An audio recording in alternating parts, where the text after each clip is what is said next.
This is the Detroit Sports Podcast Network.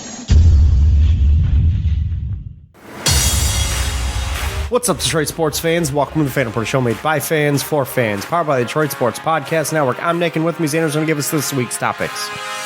Well, the Lions didn't lose this week, thank God. But the Pistons did a whole lot of it.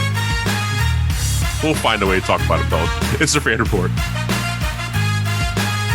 You know, is there any other team in the NFL that you see the memes of bye week -6.5 going into the game?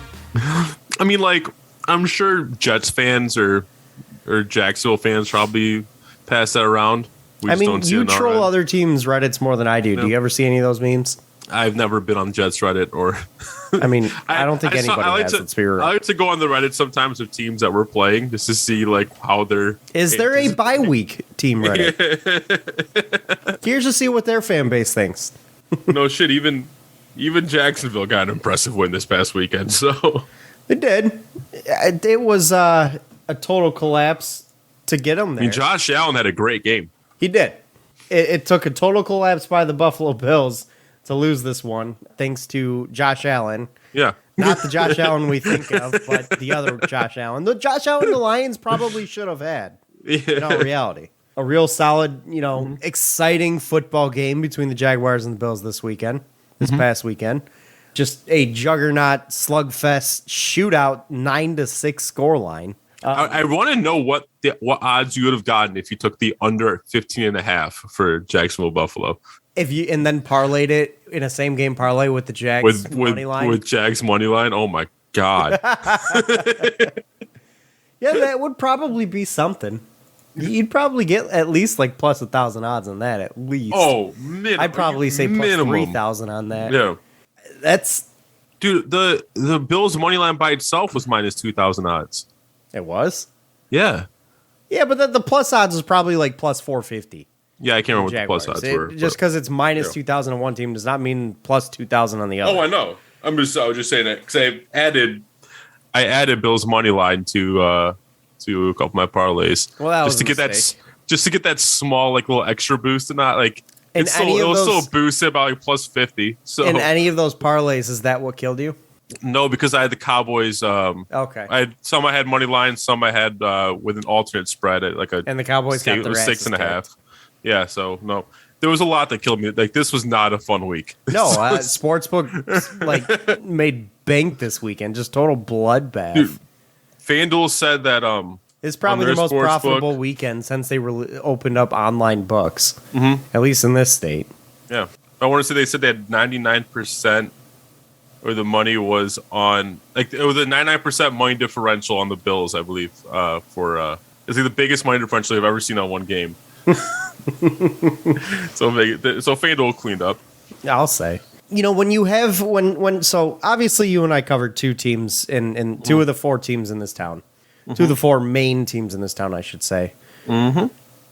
And when you have a collective one win between the two of them in 8 weeks of football and we're on 3 weeks of basketball now, about right? Just about 2.5, 3 weeks. Just about. Yeah, we're like a 2.5 week mark.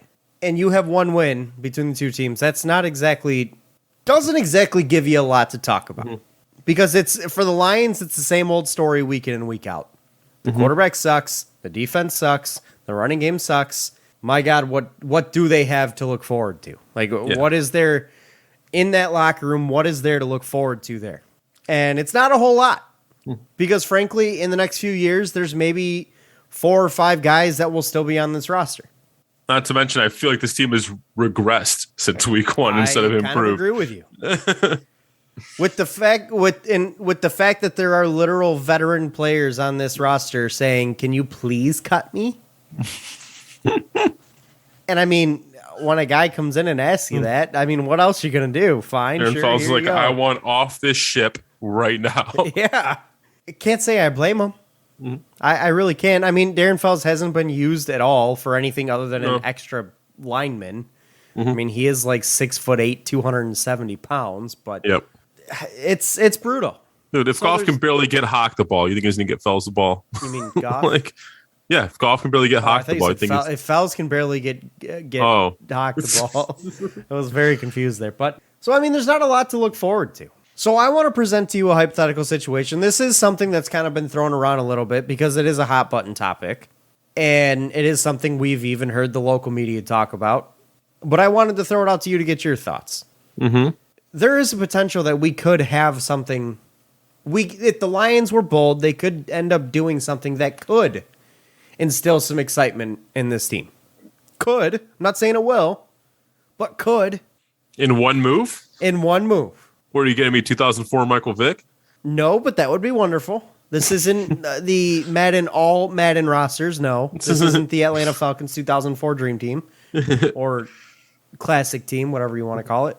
I'm talking about the potential situation of there's a certain player who in the past, I'm not going to say is, but in the past has been a dynamic player in this league, looked at as the top talent at his position at one point in this league, and the thing that has pushed him away from being the top talent in this league is his attitude. And that's Odell Beckham Jr. Yep. He cleared waivers today. Yep. Which means he is a free agent, and you can essentially sign him for nothing. Because the Browns are paying the remainder of that $7.25 million that they owed him. So with that being said, Andrew, I want to present to you the scenario of the Lions signing Odell Beckham Jr. for the remainder of the year, and maybe, if we're feeling a little frisky, maybe even for next year. Well, here's the thing.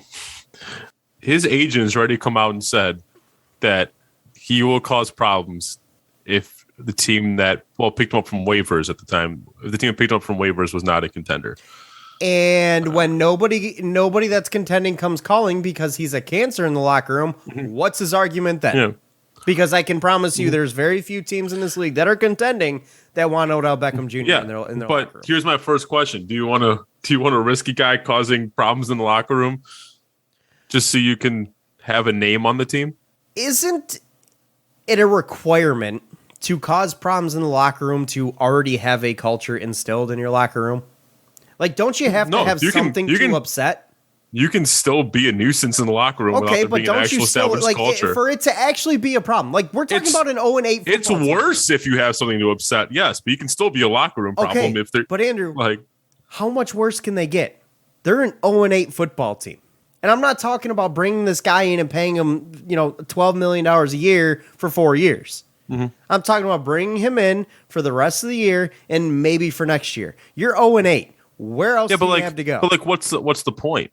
I guess I'm not seeing the point. You're not going to win with OBJ. Which is a fair argument. Which is a fair argument, and which is the... You're only going to hurt your draft stock if that. You might not even do that. You might still just suck. And I'm in the firm belief that a wide receiver is not going to change that much anyways. But, which is a fair point, and which is kind of the side of things I'm on is, what's the point? Well, I'll give you a couple of points that could be a reason to do it. The Lions aren't selling out football games, which is kind of unheard of in the NFL and not a good thing.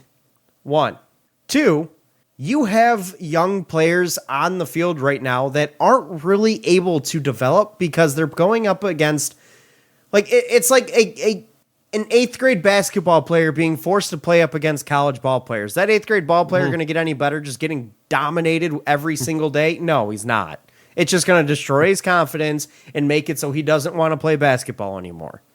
Well, I mean, what? That's kind of what's happening with some of the young guys in this team right now, especially in that wide receiver group. Yeah, the 2 guys we signed to be our top 2 wide receivers, I think played a combined total of 2 quarters. Yeah. And then we're rolling with a bunch of young guys and no names. And the young guys are forced to go up against the likes of Jalen Ramsey and not have a single ball go their way. So that doesn't exactly instill confidence in a rookie, or in a rookie to have confidence in himself that he obviously is not able to compete with the upper echelon in this league, not at this point. So what's that do for his ego? What's that do for his confidence? That he can't even get a look in a game because of who he's going up against. There's a reason. I think it's also partially on your quarterback too. I agree with you, but there's a reason that a lot of young talent in other leagues start in the minor leagues, start in the G League, so that they can gain confidence. They can actually work on their skills instead of being dominated day in and day out. Another point number 3. Whether we like it or not, this kind of is a trial period for the quarterback you have on the roster right now in Jared Goff, and you have given him nothing.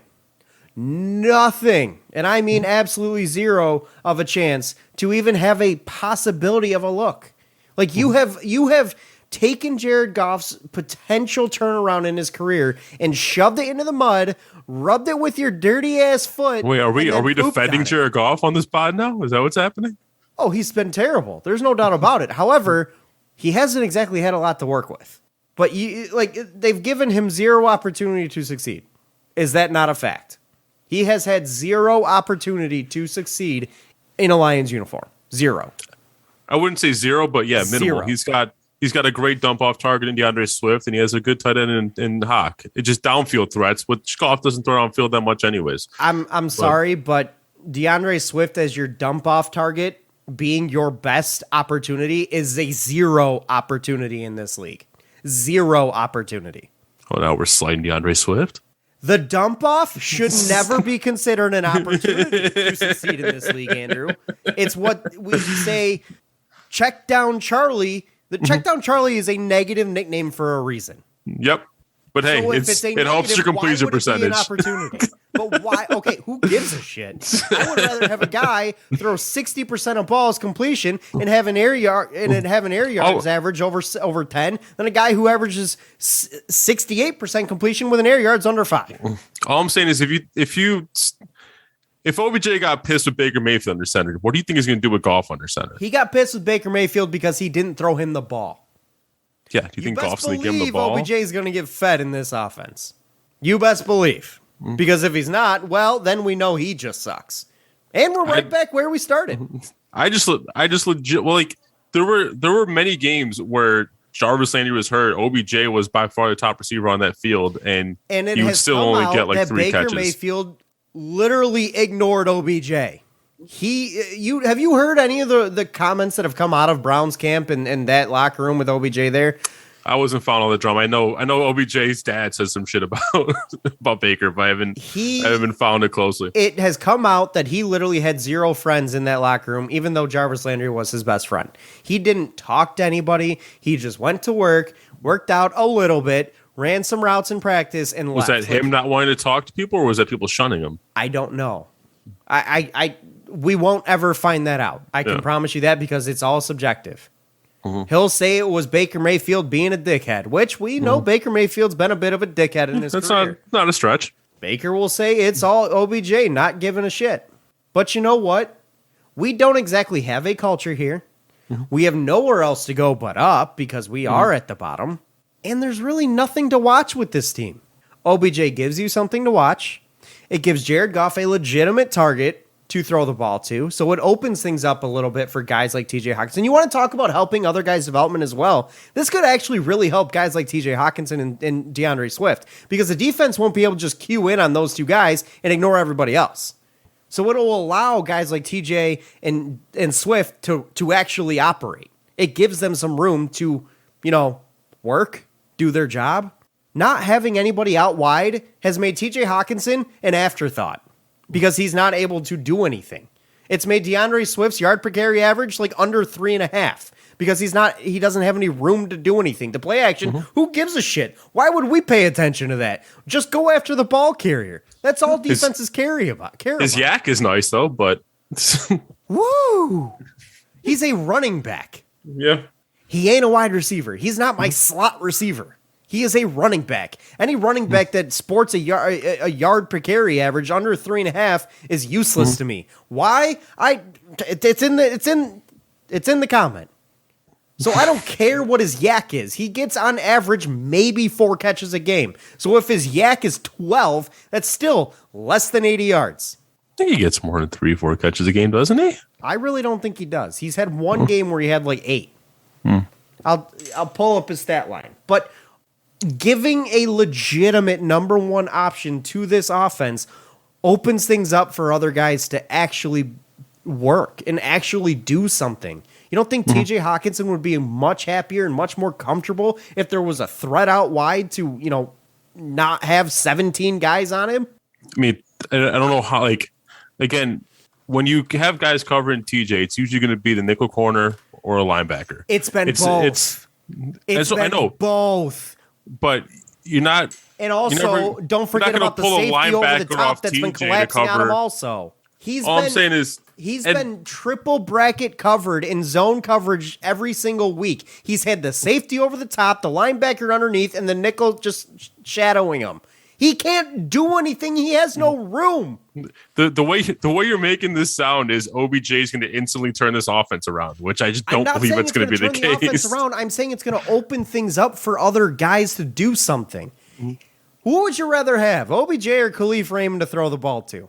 Well, the answer is obvious, but you have to weigh there's a cost benefit analysis to getting OBJ. Let me ask you this. If you're a defensive coordinator and you see the opposing defense has TJ Hawkinson and Khalif Raymond, who are you focusing on? The answer's obvious. TJ Hawkinson. And if the opposing offense has Odell Beckham Jr. and TJ Hawkinson, doesn't that make that decision a little bit harder? At least a little. But again, what's the point? Like, okay, you open things up for TJ Hawkinson more. To do what? To help his development. This guy is still trying to learn the game in this league. If he doesn't get opportunity to get balls, what the hell is he going to work on this year? Work hard to get those balls. Okay, but when there's three guys on you, I would hope my quarterback's not stupid enough to throw the damn ball to him. He's not. He just misses everyone. He misses everyone on earth is what he does. Exactly. He'll try to throw Khalif Raymond and underthrow him by about 3 yards. He's not getting the ball because he can't get open because he doesn't have the room to.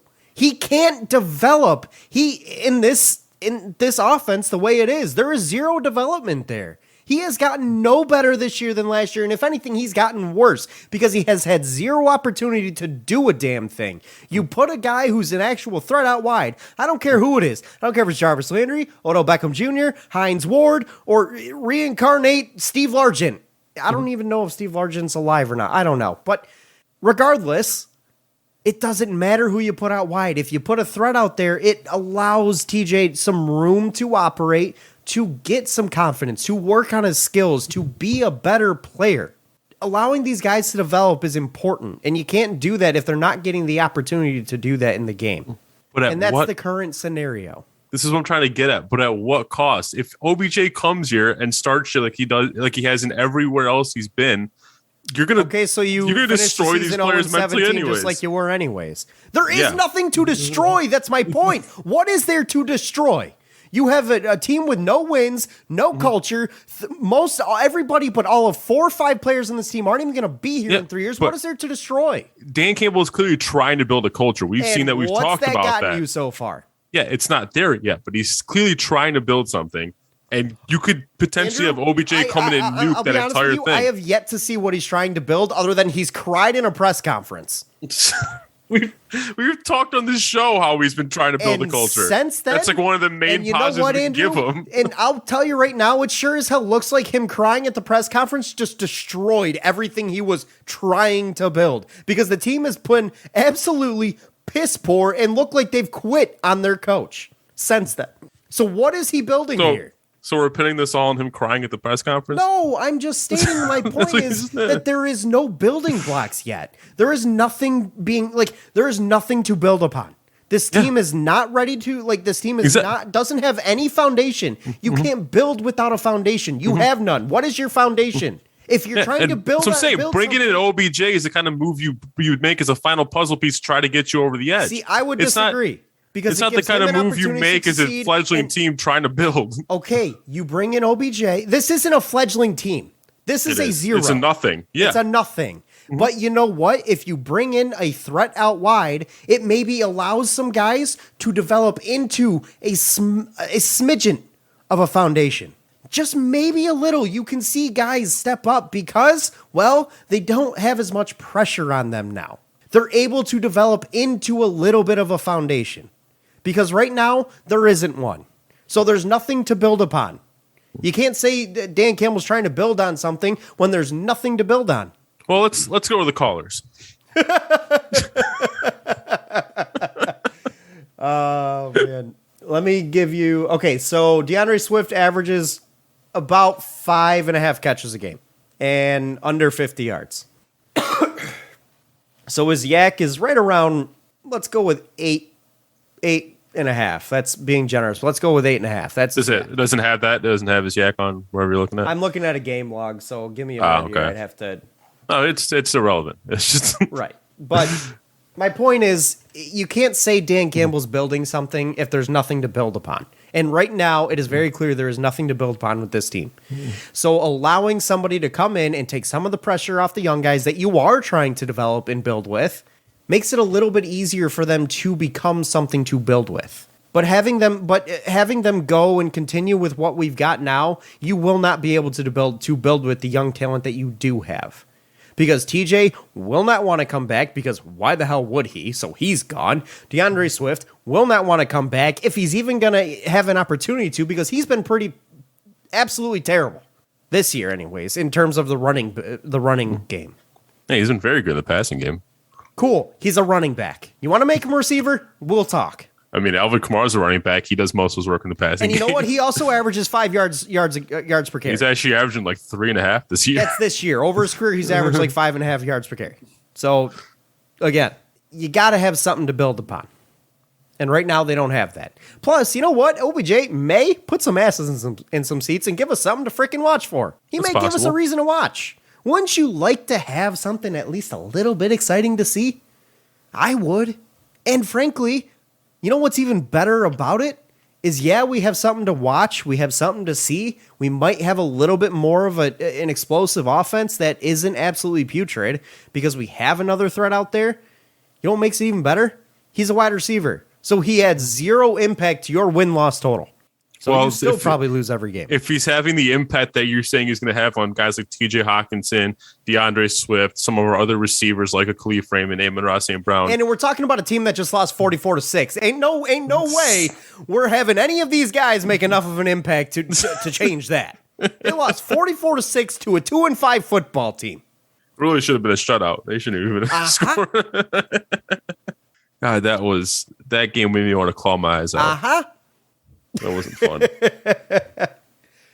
Ooh, I am fiery today. OBJ has been a guy that's kind of been on my shit list since towards the end of his tenure with the Giants. I don't disagree. I don't like him either. I hate him. I can't stand the guy. It's like, if you want to bring in a receiver, I would kind of hope it was at least a better character than OBJ. Who are you going to get for a vet min? First of all, and I do believe that if OBJ came here, he's going to start some shit because he's not going to want to be here. Cool. It'll give something to talk about on the podcast. Yeah, Roof Radio. Huh? And you know what? He's gone at the end of the year. So what's the matter? Who cares? There is nothing for him to destroy here. What? He's going to make this team worse? So we're going to give him like 15 targets a game and just like let him loose. Sweet. 15 to him, 10 to TJ, another 8 to DeAndre Swift. All right, Jared Goff's numbers look a hell of a lot better. So did everybody else's. Until OBJ gets double and Jared Goff tries to force feed him. Oh, then TJ Hawkinson gets the 15 targets. Yeah, we'll see. I'm telling you right now, you get defenses double OBJ, guess what? The field's wide open for a guy like TJ Hawkinson to operate. Or Amon-Ra St. Brown. Mm-hmm. Hey, another guy we're trying to build with here. See? It does help. It makes it so Amon-Ra St. Brown doesn't have to stare Jalen Ramsey in the freaking face. Wouldn't that build a little bit of confidence in a young guy? He's not playing Jalen Ramsey caliber corners every week. No, but he is pulling the number one corner right now.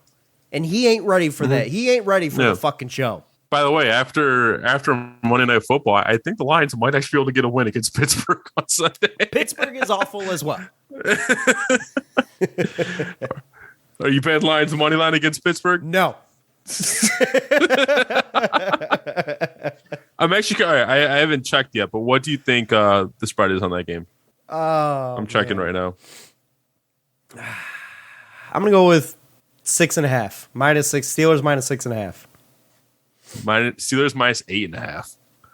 Jesus. All right. Well, I might actually take the Lions with the points here. The Lions really, I mean, for good reason, but they really have zero confidence from the Bucs. The Steelers have been awful.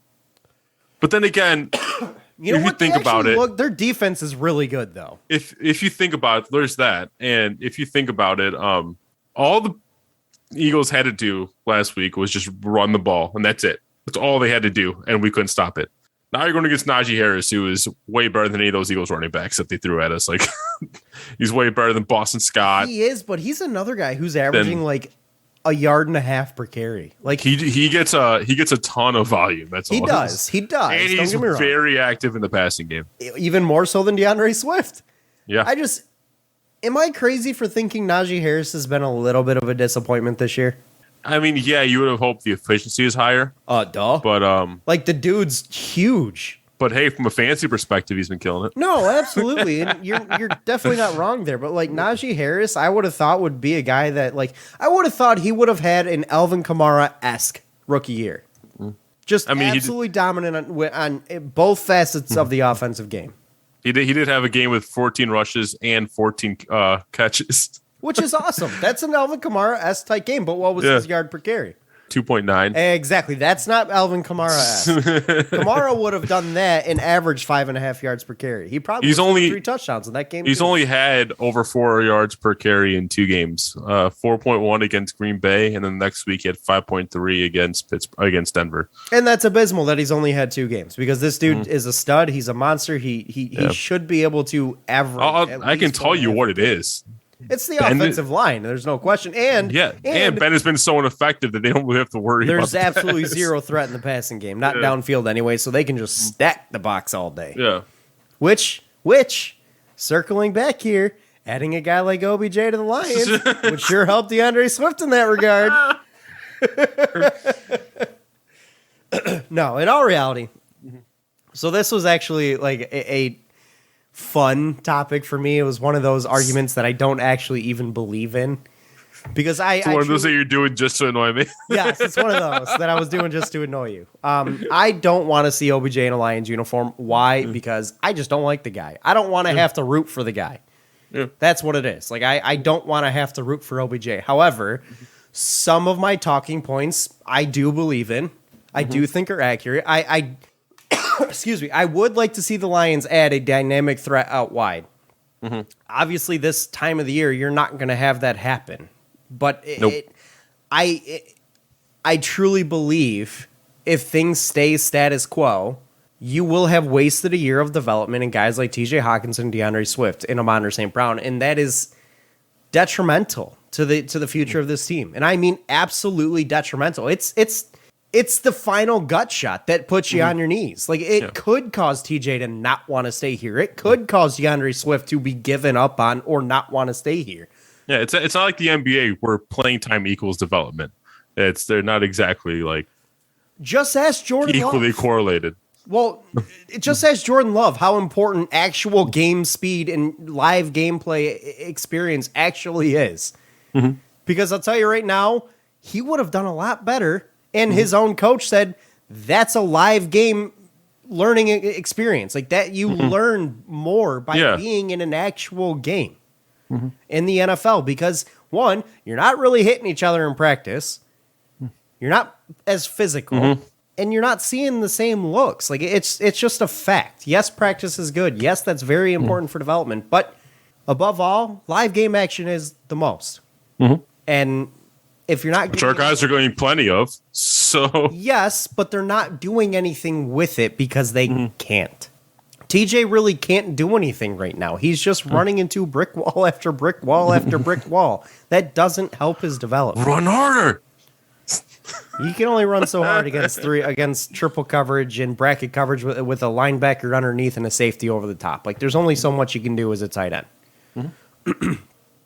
And him not getting the opportunity to do anything with it, well, again, it's a wasted developmental year, and that's detrimental in my mind. And it doesn't instill confidence in this coaching staff for not only the fan base, but also these players as well. And that is arguably even more detrimental to this team. Yeah. So, with that being said, I take it you're off the OBJ train? Yeah. I'm wholly off. But, okay, so you've heard my argument. I'd like to hear the defense's case. Like, what is the negative of signing him? Knowing that there is nothing to build on, there is nothing for him to tear down. So what is the negative?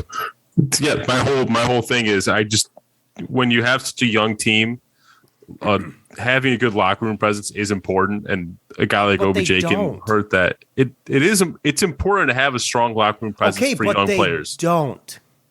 What do you mean? They don't have it now. So what's the point? I know, but adding a negative locker room presence doesn't exactly help your situation. That's what I'm getting. You know what will help their situation in the locker room though is guys succeeding. and then the second point is I just don't want him here. I mean, that's my first and only point of the negative. Like, I don't want to see him here. Mm-hmm. And also, what's the point? Because what's this team winning anyways? But again, I gave you reasons why. Mm-hmm. But I don't want to see him in a Lions uniform because I don't want to root for the guy. I don't like him. But at the same time, I like the idea of him. Like, I like the idea of a dynamic threat out wide. Mm-hmm. To If it wasn't OBJ, that was open the field for guys like TJ Hawkins and DeAndre Swift and Amon-Ra St. Brown to actually get some opportunities in this offense because they're not right now. So, but keys for the Lions on Sunday. Stack the box and moving on. Even if they stack the box, they still ain't stopping shit. Yeah. They tried against the Eagles. They still weren't stopping shit. Uh-huh. They did actually kind of stay in QB contain most of the time, but. And didn't Jalen Hurts still run for 100 yards? Yep. Ooh, boy, that's real good. All right, moving on now. Let's switch it on over to the Pistons. Another team who has been absolutely successful in their start to the year. I will say this. Unlike the Lions who have regressed, at least I've seen the Pistons improve game over game. As didn't exactly result in wins yet, but they look better. They looked better on Friday than they looked in game one. You're not wrong, and I do think adding, a Cade Cunningham to that is going to cause a lot of that. Absolutely. And a lot of it does have to do with shots just aren't falling. But I also, like I said, this team just looks a little bit disjointed. They do. And 100%. Even still, they look disjointed, and that's been a big problem. And I think it's led to not all, but a lot of the shooting woes as well, is when a team's not functioning at its most fluent, it's going to make guys have to take uncomfortable shots. Even if it looks comfortable, maybe it's not a shot in their rhythm. Mm-hmm. And that's... I mean, it says something when Killian Hayes is actually your second best shooter right now. Woof. Is he really? Yep. Behind Jeremy Grant, Killian Hayes has your second best shooting percentage. Isn't he shooting like 25%? No, he's actually shooting fairly well this year. I can pull it up. But. I know last week we were talking his shooting percentage was 25%. I looked it up before we did the podcast last week. So unless he's improved that in the last week. So he's shooting 38% from three and 31% from... 31% from the field? That's terrible. Like, that is terrible. But 38% from three? I'll take that. Yeah. On how many attempts, just out of curiosity, on average? 21. Oh, on average, well, he has 21 attempts on the season.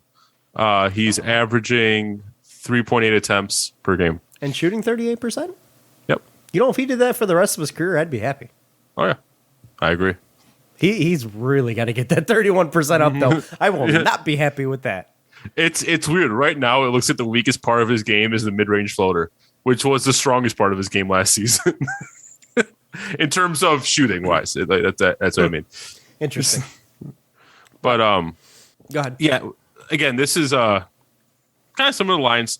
This is a very young starting unit. I mean, Cade just turned 20. Has a foundation to build upon. It does. Killian is 20. Sadiq is 22. I think he's 24. He's a little bit older. He's a little bit older, but not that much. I think Beef Stew is 20. He is 22. April 9, 1999. So he's turning 23 in early April. Towards the end of the season. Yep.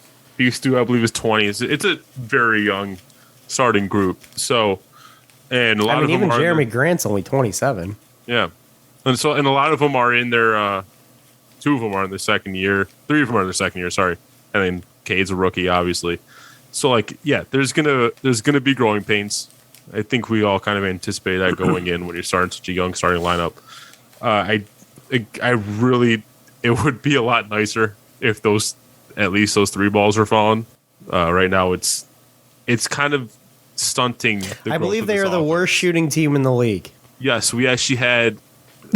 What was it last week? It was for a team with at least, I want to say it was how many attempts do we have? 48 attempts from three. For a team with at least that many attempts, we shot the all-time worst in NBA Well, that's history. a wonderful stat to know. So, I mean, you're not wrong about all this. Yes, this team is very young. Yes, there's going to be some growing pains. So, with that being said, I want to kind of circle back to something that you and I said in our preseason predictions of what we expected out of this team this year. Were you and I, and we would both be guilty of this, overly optimistic of what to expect of this basketball team this year? Looking at the way this season has started, they're what, 1-11? Here's the thing. I certainly didn't think that the start would be quite this slow. 1-8, sorry. Yeah, they Not have quite that had slow. a tough schedule to open the season. I'll give them that. But I certainly didn't think the start would be this slow. I probably wouldn't, if you ask me now, I probably wouldn't say their ceiling is fringe bubble just because of the slow start. That didn't really count for that. Like, you can't win a playoff spot in the first couple weeks of the year, but you can certainly lose one. Yeah, and they're exactly. quickly going that route. You have a giant hole to dig out of at this point if you want. Yes. Because the East in general is looking pretty tight. Yeah. They're looking pretty good and deep. So yeah, no, I do think that ceiling, I think, might have overshot it. Looking back 10 games into the season. And I'm going to agree with you. I think you and I both were a little bit overly optimistic with this team and what we expected them to do. And I think a lot of that had to do with what we were basing off of what we saw last year.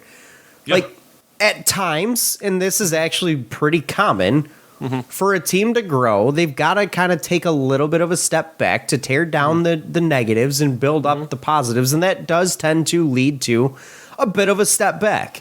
Yeah. In terms of the win-loss column. And I think Dwayne Casey kind of touched on that in a press conference where, even though we've had plenty of wins, even though they're not actually showing up in the win column, but playing better on defense this week is a win over last week. And that's some of the things that you can even expand upon compared to last year. Playing better defense or running the offense a little bit better or adding more talent to this team and it's just not quite there.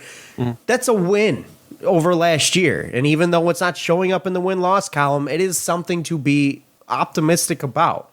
So yeah, I do think we're a little bit overly optimistic with what we expected this team to do in the record state of things. But I do think as the season progresses and as the year goes on, like come the last month of the year, the last 2 months of the year, we could be looking at a team that's well above 500 in those final couple of months. But because they started so slow, they won't actually be a 500 team or close to.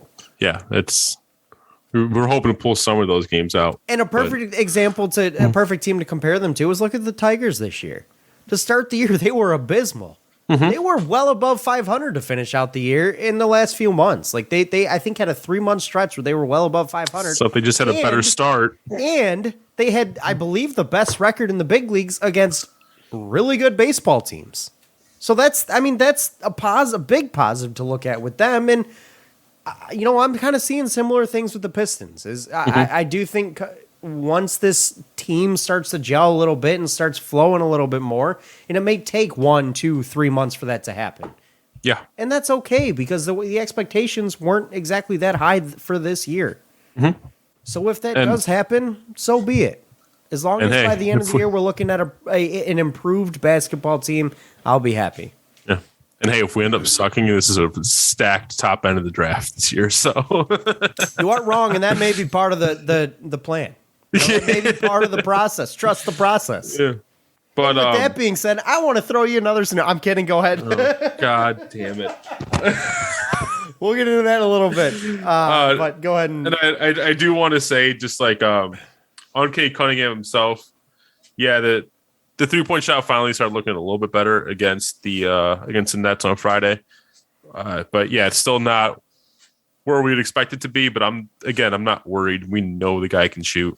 You just got to break that early season rust off.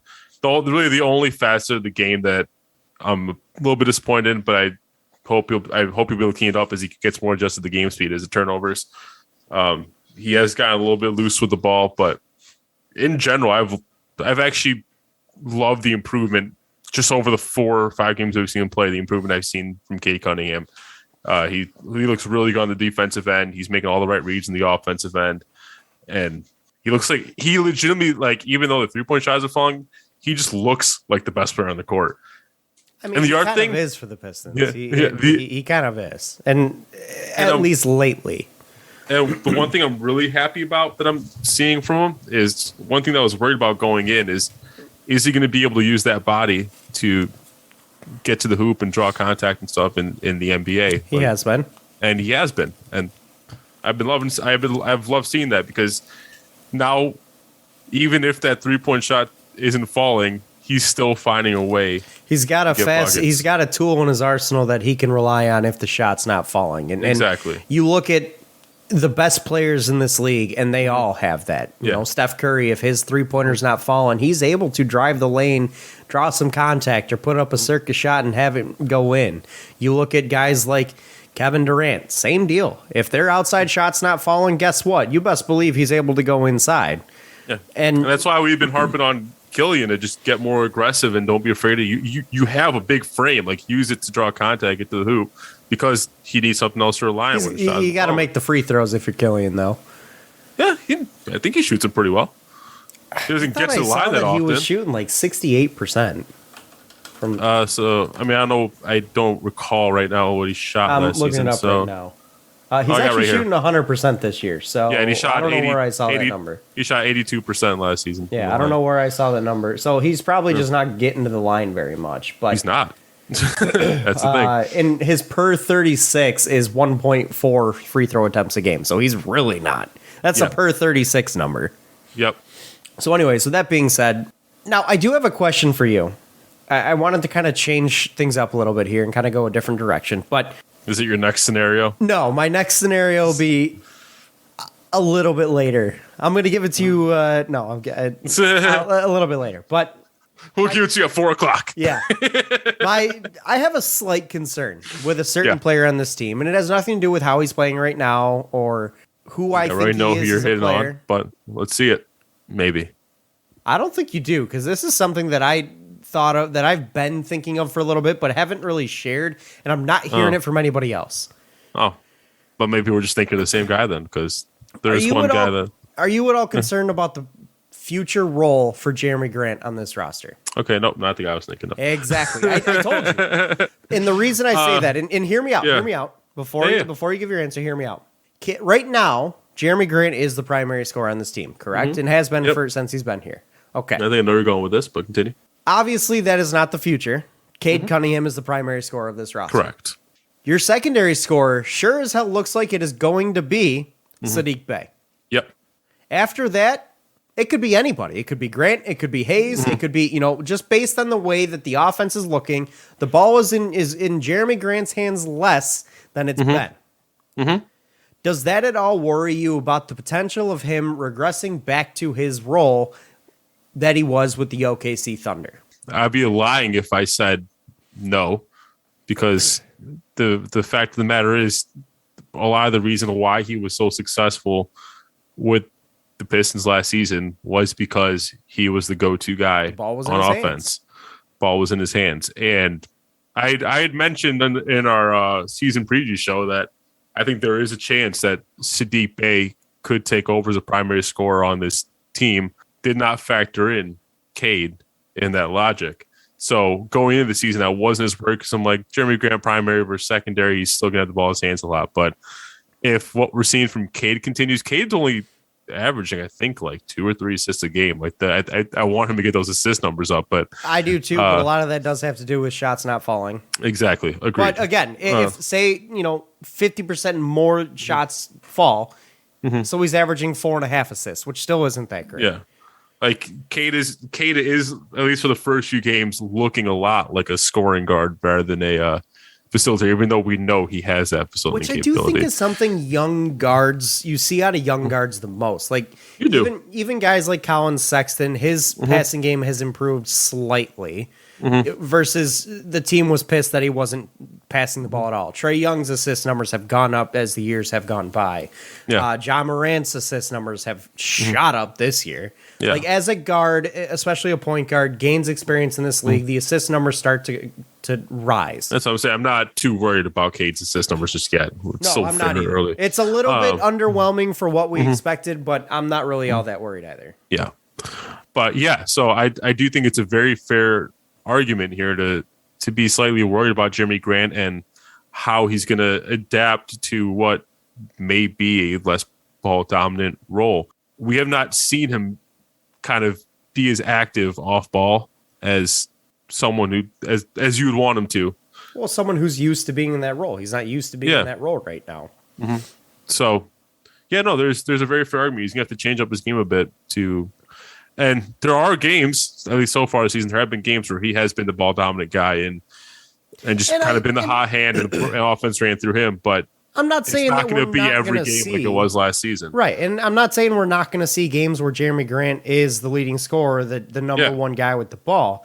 I'm just saying those games are going to be exactly. He's going to find ways to make himself effective when those games are right. And but those games are going to be less frequent in a big way as time goes by with this team, because it does look like the path for this team is. The scoring is going to come from Saddiq Bey and Cade Cunningham. And if they sign somebody else to be a scorer, like it's starting to make me wonder what the role for Jeremy Grant in the future is, one. And two, does that make Jeremy Grant a little bit more expendable on this roster? Because you do look at just last game against Brooklyn, Cade was very much the ball dominant player at least in the starting unit.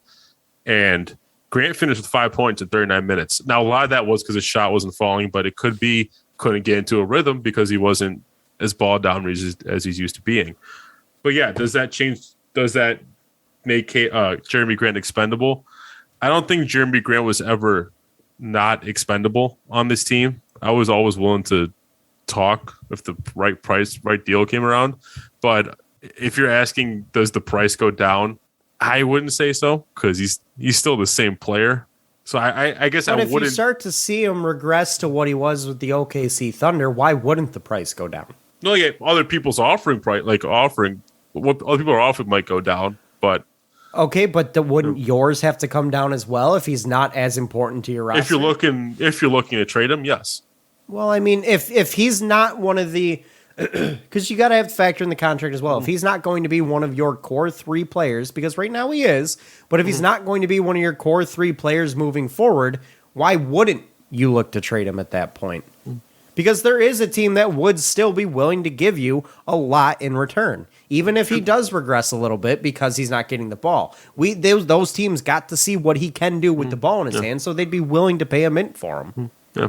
But I do think right now, this team is in need of offense. I do think he provides that for the starting unit. So there's that point. And also, I do value the veteran leadership that he brings to that starting five, because, again, we are a super young team. So I think we do need a guy like Jeremy Grant on this team.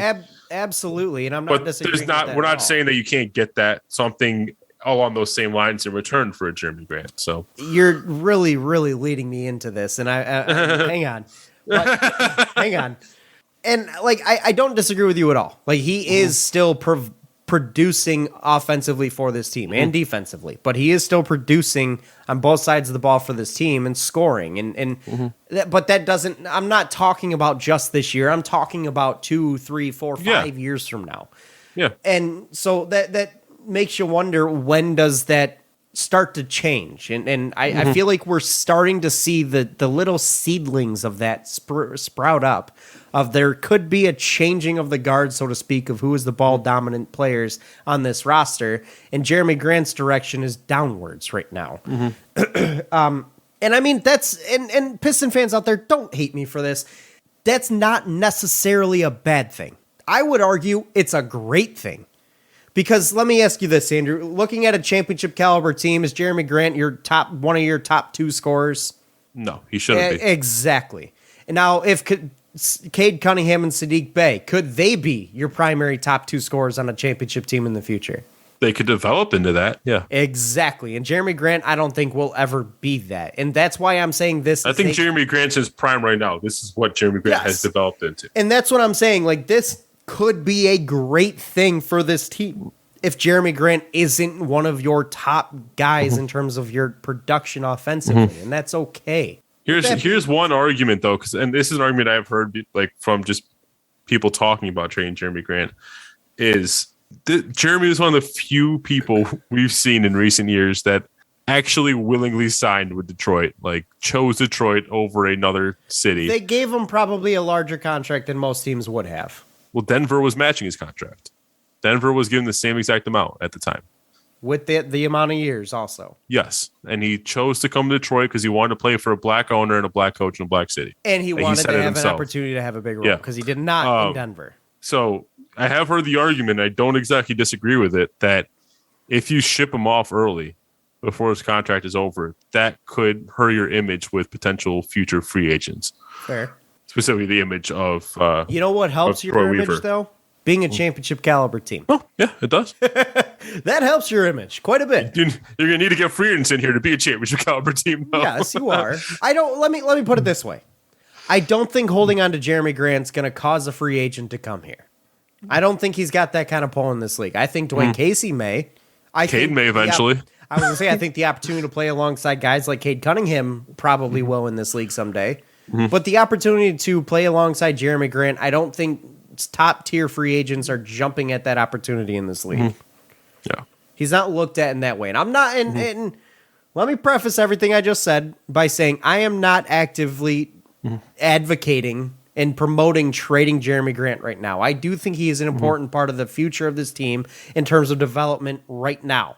But that could change by the end of the year. That could change by the middle of next year. You know, as these young guys start to come into their own and develop further. That could change. But right here, right now, he is important to this basketball team and the future of this basketball team. With that being said, though, that could change in the future. And that does lead me to the moment you've been waiting for, and all of our listeners have been waiting for. I'm going to propose a scenario here.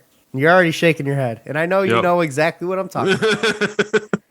I am going to propose a scenario. There is a certain player in this league that I'd rather take OBJ. Continue. Would you really, though? Answer Continue. honestly. Answer honestly. I'll give you my point. Continue. There is a certain player in this league who is available on the market. He is on the block. He is a 3-time All-Star. I want to see it. Here we go. A 1-time All-NBA player, 2-time All-Defensive player, and a 1-time rookie and a former Rookie of the Year. That's a lot more accolades than Jeremy Grant gives you. Also, the offense seems, wherever he goes, the offense runs pretty fluid through him. He's a great passer. He's a great rebounder. Not a great scorer, but we've just established that we don't necessarily need a scorer anymore. Not in the future. We've already got our top scorers.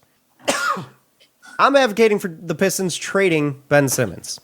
And I'll give you what I would think. Okay. Trading for Ben Simmons, yes. And I'll give you what I would think the asking price could be based on what we know and based on what's happening. But the player Ben Simmons, yes, his shot is not there. He's not a great offensive player that we expected him to be, but the man in his career has averaged almost 8 assists a game. That's more than anybody on your roster. He averages 8 rebounds a game. That's up there. Well, he's almost 7 feet tall, so. Yeah. And also, by the way, he would immediately be the best defender on your roster. Immediately be the best defender on your roster. Okay. He would bring a level of play to this team that we do not currently have. Like Agreed. He would immediately cement himself as the best player in the right here, right now. If we were to do this today, he would be the best player on the team. Agreed. Not to say that Cade won't be better, because I hope he will, but right here now. No, I agree. So you said 0 things wrong so far. And knowing what we just said about Jeremy Grant, I would advocate involving Jeremy Grant in a trade for Ben Simmons. I would say trade Grant, maybe throw a guy like Luka Garza, Isaiah Livers in there, and a first-round pick to go get Ben Simmons. That next year could put you in the conversation of an upper echelon East team. You've got Cade's further development, Beef Stew's further development, and I would argue it probably takes a little bit of pressure off of Isaiah Stewart because he doesn't have to necessarily be the big man in the middle because Ben Simmons can defend every position on the floor. And now I'm not asking Ben Simmons to necessarily play the ball dominant point guard here. I'm probably playing him at the 4 in all reality. You just got to my point. Why? Because I can. Yeah. Because it works. It makes more sense for the offense. I was going to tell you the only way I am doing this is if Ben Simmons agrees to it, that I can play him at the 4, and he won't quit on me at the 4 either. But you know what? Because Ben Simmons can shoot close to the rim. Yeah, just don't get him beyond like from close to the rim. Just don't get him beyond like 10, 15 feet. Right, and I don't disagree with you. But that also it'd be nice to have a facilitator down low as well as a facilitator at the point. It allows you to run the offense through a couple of guys on the floor. Mm-hmm. In Ben Simmons and Cade Cunningham. You got Sadiq Bey off ball. You've got Isaiah Stewart down low. You can have Ben Simmons run a little bit of the game with the ball in his hands to allow Cade to work off ball, or you can run the pick and roll with Ben Simmons and Cade Cunningham. The world just the floor opens up quite a bit when you've got a facilitator that can handle the ball at 7 feet tall, but also facilitate from down low. And oh, by the way, you've got an electric all-around offensive ball player in Cade Cunningham that can handle the ball, pass the ball, shoot the ball, and drive the ball. You can't just zero in on a couple of guys if that's what your offense looks like. Because you can't ignore Ben Simmons, you can't ignore Cade, you can't ignore Sadiq. I would argue it would actually help Sadiq's game probably the most out of anybody because he would have so much room to operate. Yeah, here's the only caveat would be we got to get Beef Stew continue to work on a 3-point shot because I don't want 2 guys clogging the middle. That's a little too old school for this league. Yeah, I don't disagree. So I would now we know Beef Stew has a 3-point shot. He just has to improve to become more of a threat there. But yeah, the thing that would stop me from doing this trade again is I absolutely 100% do not want Ben Simmons running the point on this team. I don't want to stunt the growth of Cade. I don't want to stunt the growth of Killian. And I don't need another non-shooter outside in the wings. I'm not. Now, the difference is, yes, he's a non-shooter, but he's not exactly a liability offensively. Like, he can drive the ball and body somebody and get to the hole. Like, he's not exactly a liability. He shoots what, 50, 58, 59% from free throw range? From free throw range, from the free throw line. Like, that's a liability in late games. That's in late games when it's your primary ball handler. In his career, he shoots 62%, 62.5% from the free throw line, which isn't terrible. It's not great, especially not for your point guard. No, but I would say he's an offensive liability because, frankly, he can get down low and score down there. He can drive the ball. But in general, you want your point guard to be able to spread the floor. That's if already at the point guard position, you don't have a 3-point threat, and then you have guys down low that aren't a 3-point threat, you're already going to have spacing issues. And that's what I would be worried about with bringing Ben Simmons here at the point. Now, that was his per 36 free throw percentage. His career free throw percentage is a flat 60. Okay. And it's actually, he's not shot below 61% from the line in the last 2 years. Okay. So he's played he's not shot below 60% outside of his rookie year. So he's a 60% free throw shooter plus. You did hit on my caveat, which was the only way that I would consider this trade is if Ben Simmons agreed to play the 4.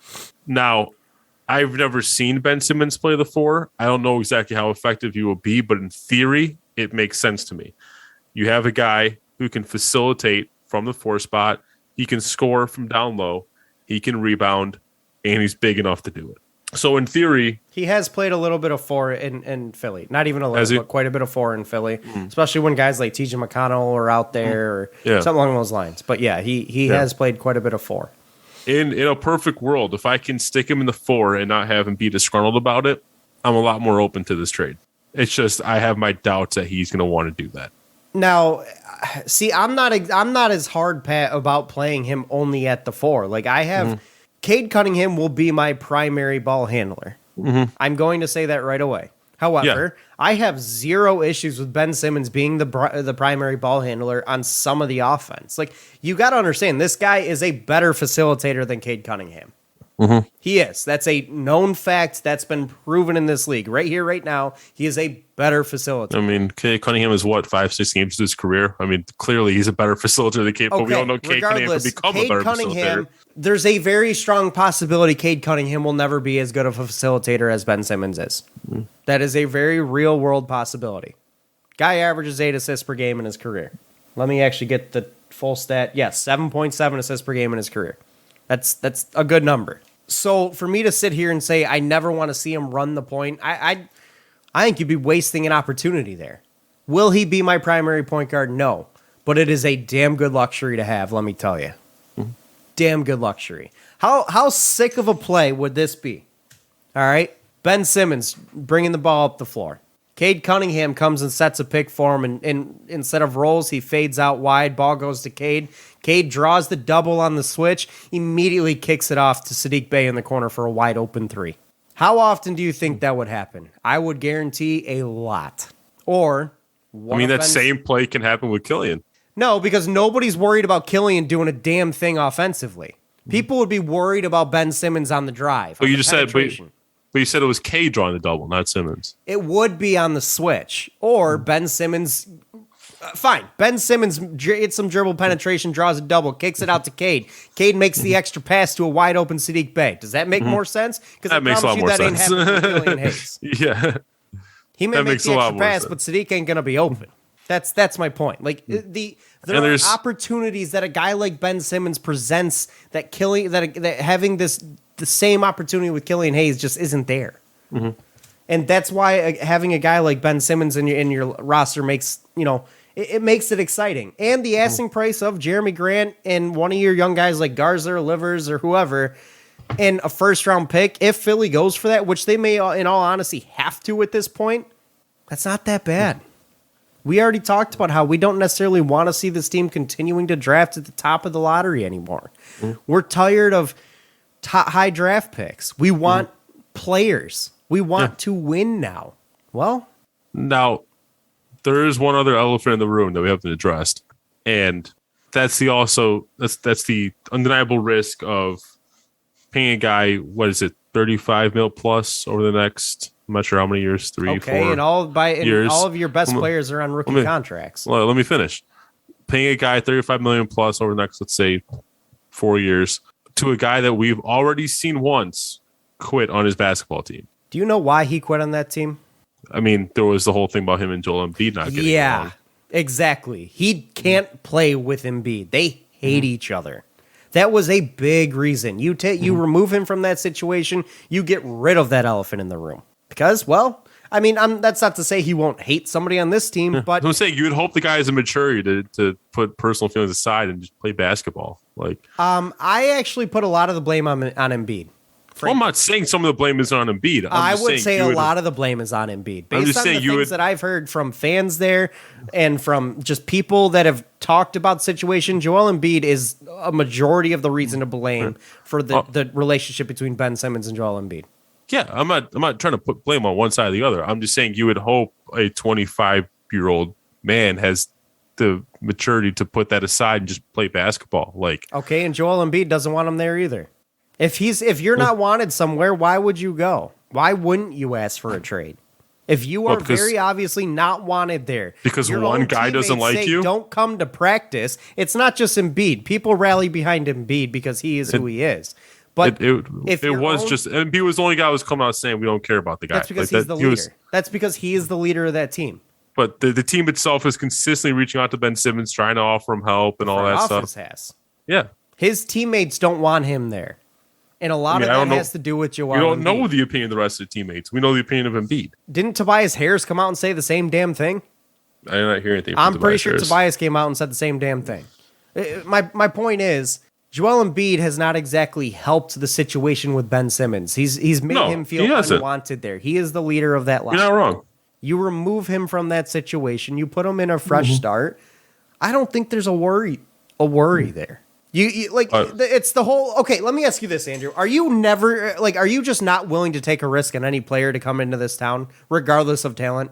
No, I said there's an avenue where I would be willing to have Ben Simmons here. But I just again, I don't want to just be primarily paying the point. And this is what I have. This is what I want to have. be primarily at the 4. This is one of the biggest problems I have with fans in Detroit here. They refuse to allow any player to come here if they don't have a squeaky clean record or they're not the nicest man, giving kisses to little babies in the children's hospitals every single weekend. I told you the main reason I don't want him here is I don't want him to play the particular. I'm not saying you in particular. And even if he does run the point a little bit, he's not necessarily the primary point guard, but what if he does run as a secondary point guard? Do you have a problem with that? That's fine. No, that's fine.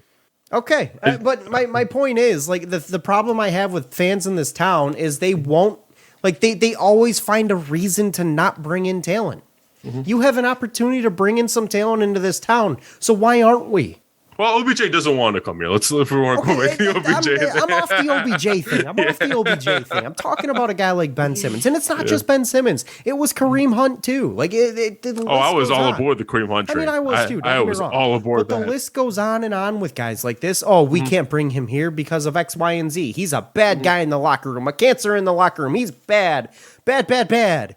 And those same people probably supported Sue when he was causing all his problems. They probably did. Why? Because he's already in a Lions uniform. Yeah. Like, I just, that's one of the things I don't understand. And the ownership is as much to blame for, ownership of the teams here is as much to blame for this as the fan base, because they refuse to do it too. Why aren't we taking chances on these players? We built a championship team, Detroit, off of taking chances on players. And some of which didn't exactly have great reputations in their previous spots. Rashid. Oh, it wasn't just him. Rip wasn't exactly well liked in Washington. Yeah, but Rashid had a glaring bad reputation coming in Detroit. Well, you consistently see the teams that are taking the chances on these players and turning their careers around are the ones that, go figure, win some damn things. Go look at the Bucks. Ndamukong Suh, Antonio Brown. That's just to name a couple. Rob Gronkowski. There's a third. There's a few. Like, and guess what? They won a Super Bowl, and they're on their way to possibly winning a second in a row. So why aren't the Lions taking chances on guys like this? I get it. Sometimes it can backfire and work against you when you may have a problem on your hands. Well, you'll have to deal with that problem. But right now, you don't have talent in this town, and you're not getting it to come here organically. So do something to make it come here. We got a chance to. But just out of curiosity, though, do you think Ben Simmons attracts talent, or do you think he has more of a negative reputation on the league that people almost don't want to play with him? I think the prospects of winning a championship will bring anybody to a team, regardless of the location. We attracted free agents in our heyday. You want to know a perfect example of that? Look at the Brooklyn Nets. Those guys fucking hate each other. Hate each other. But guess what? On the floor, they love each other. That's all I was saying with Ben Simmons. Like, you would hope that they could put that to the side on the basketball court. But the opportunity to win a title speaks a hell of a lot louder than personal relationships off the floor. Yeah. And that's just a fact. I agree with that statement 100%. Today was a fiery episode. I like it. So anything else to add before we close things out? I'm all sweaty. This will have happened by the time this comes out, but we're looking forward to that Pistons Rockets matchup on Wednesday night. Jalen Green versus Cade Cunningham. I want to see. Is it in Detroit or in Houston? I can't remember. In Houston. Ah, damn. I'm going to the one in Detroit. That's next month. I'm going to that one. Okay. I was kind of hoping it would be in Detroit because I want to see Jalen Green flip the bird to the Detroit fans and then Cade Cunningham just sit his ass down and block him, scare him a couple steals, force a couple turnovers, and then hit some threes in his face. And then you'll see it next month. Get a tee. You'll see it next month. No, I expect a hard-fought battle. I just want Cade to play his game. That's all I want. I do too. And Jalen Green, I feel like, is a guy that's going to play with a chip on his shoulder in this game and probably 100%. He played with a chip on his shoulder in summer league. He did, and you know what? He may end up looking like the best scorer on the floor in that night. But you know what? Yeah. It's probably going to cause him to make a few more mistakes than he would have otherwise. Mm-hmm. So hopefully the Pistons are able to capitalize on that and take care of business. Yep. Get that win number 2 in the column. You know, I'll be watching. But yeah, that's just I want to close out with that. All right. So with that being said, we hope you guys enjoyed this episode. I obviously had a little bit of fun with it.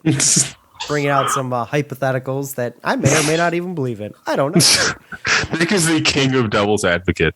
I really He will play devil's advocate so well that you will be convinced that this is the topic he's most passionate about, and it's the side he's most passionate about. You would be convinced that he worked for Clutch Sports the way he argued for Ben Simmons.